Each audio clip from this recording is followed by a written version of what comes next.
दोस्तों, आज के इस नए वीडियो में हम आपको पार्वती महादेव व्रत कथा की महिमा समझाते हैं। दोस्तों, कहते हैं कि पवित्र सावन मास में पार्वती महादेव की व्रत कथा को पढ़ना या सुनना बहुत ही शुभ माना जाता है। इसकी महिमा अत्यंत दुर्लभ है। दोस्तों, कहते हैं कि पार्वती महादेव व्रत कथा को पवित्र सावन मास में एक बार भी पढ़ने या सुनने से जीवन के सारे कष्ट दूर हो जाते हैं और परिवार में हमेशा सुख शांति रहती है। तो चलिए शुरू करते हैं। दोस्तों, शिव की महिमा अनंत है और पार्वती माता का प्रेम इतना गहरा है कि स्वयं भगवान शिव को सांसारिक प्रेम और विवाह का अनुभव करना पड़ा। पवित्र सावन मास, जब आकाश से बारिश की बूंदें नहीं, वरण पुण्य, तपस्या और भक्ति की वर्षा होती है। ये वो समय है जब हर मन भक्त बन जाता है, हर दिल शिव की धुन पर झूम उठता है। इसी माह में आता है वह विशेष अवसर जब पार्वती माता ने अपने पति भगवान शंकर को पाने के लिए कठिन तप किया और संपूर्ण स्त्री जाति के लिए एक आदर्श प्रस्तुत किया। आज हम सुनेंगे वह पावन कथा जो नारी शक्ति, तपस्या, प्रेम और संकल्प का अद्भुत संगम है।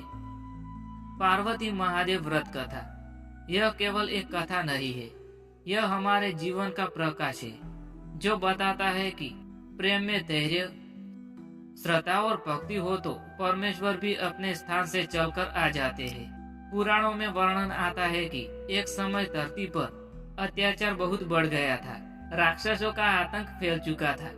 देवताओं ने ब्रह्मा जी से प्रार्थना की और ब्रह्मा जी बोले, केवल शिव जी के पुत्र ही इस संकट से मुक्ति दिला सकते हैं।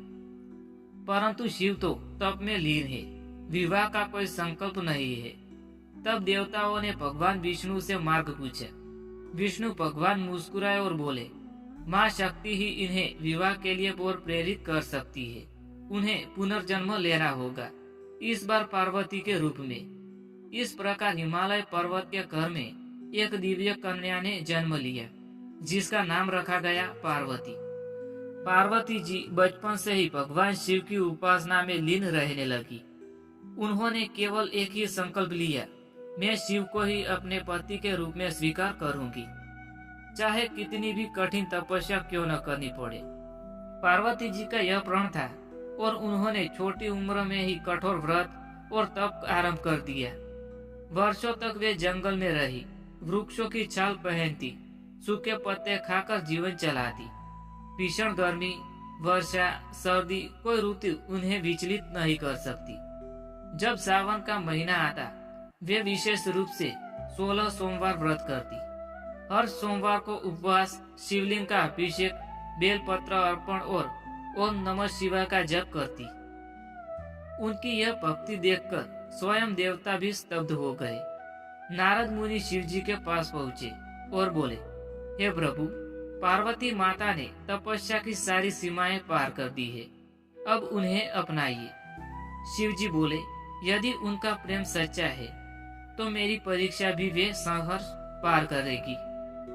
और तब आरंभ हुई परीक्षा। शिव जी ने एक वृद्ध ब्राह्मण का रूप लिया और पार्वती जी से मिलने गए। वे बोले, हे कन्या, तुम जिसके पीछे जीवन बर्बाद कर रही हो, वह शिव जो सब साधक है, वो पश्म लगता है, जो स्मशान में रहता है, वह कैसे योग्य वर है। पार्वती जी का उत्तर इतिहास बन गया। वे बोली, जिसे आप तिरस्कृत कर रहे हैं वही समस्त सृष्टि के रचयिता है। मैं केवल उन्हीं को ही स्वीकार करूंगी। मुझे न राज्य चाहिए, न संपत्ति, मुझे केवल शिव चाहिए। शिव प्रसन्न हो गए। उन्होंने अपना असली रूप प्रकट किया और आशीर्वाद दिया पार्वती को, तुम्हारी तपस्या सफल हुई। अब मैं तुम्हें अपनी अर्धांगिनी के रूप में स्वीकार करता हूँ। और फिर देवताओं, ऋषि मुनियों और समस्त लोगों की उपस्थिति में हिमालय पर शिव पार्वती का पावन विवाह संपन्न हुआ। शिव पार्वती का विवाह होने के बाद सावन का महीना अत्यंत पवित्र माना गया। इसलिए भारतवर्ष में स्त्रियां सावन के सोमवार को उपवास करती है। वे पार्वती जी के समान सच्चे प्रेम, अच्छे पति और गृहस्थ सुख की प्राप्ति के लिए व्रत करती है। इस माह में विशेषतः यह कार्य होते हैं। 16 सोमवार व्रत विवाहित स्त्रियां पार्वती जी की तरह पति की दीर्घायु के लिए करती है और कुंवारी कन्याएं अपने अच्छे पति की प्राप्ति हेतु यह व्रत करती है। श्रावण सोमवार शिव जी का रुद्राभिषेक, बेलपत्र चढ़ाना, गंगा जल से स्नान आदि। कथा वाचन करना, शिव पार्वती जी की कथा सुनना और सुनाना शुभ फलदायक होता है। हरियाली तीज, नाग पंचमी और रक्षाबंधन जैसे उत्सव इस माह को और भी पावन बना देते हैं। सावन का प्रत्येक सोमवार स्त्री की भक्ति, प्रेम और शक्ति का प्रतीक बन गया। यदि कोई स्त्री या कन्या सच्चे मन से यह व्रत करना चाहती है तो उन्हें हम जो बताते हैं वो विधि अपनानी होगी। पहला है प्रातः काल में जल्दी उठे, स्नान कर साफ वस्त्र पहने। दूसरा है शिव जी का अभिषेक करे, जल, दूध, दही, शहद, घी और गंगा जल से। तीसरा है बेलपत्र, धतूरा, आख, चावल, फल अर्पण करे। चौथा है ओम नमो शिवाय का 108 बार जप करे। पांचवा है पार्वती कथा सुने और दूसरों को सुनाए। छठा है व्रत कथा के अंत में शिव पार्वती से यह प्रार्थना करे, हे भोलेनाथ, हे माँ पार्वती, मेरे जीवन में प्रेम, शांति और दृढ़ संकल्प बना रहे। आपके आशीर्वाद से मेरा जीवन सफल हो। और एक महत्वपूर्ण बात, यह व्रत केवल वर पाने के लिए नहीं, वरन स्वयं को तप, संयम और श्रद्धा से पढ़ने का मार्ग है। पार्वती जी की कथा केवल एक प्रेम कहानी नहीं है, यह एक स्त्री के आत्मबल, संकल्प और श्रद्धा की महान गाथा है। वह कहती है, जो सच्चे मन से प्रयास करते हैं उसके लिए ब्रह्मा भी रास्ता बना देता है। दोस्तों, आज की नारी को पार्वती बनना होगा अपने जीवन में शिव को जागरूक करने के लिए, और आज के पुरुष को शिव बनना होगा त्याग, धैर्य और करुणा के प्रतीक बनकर।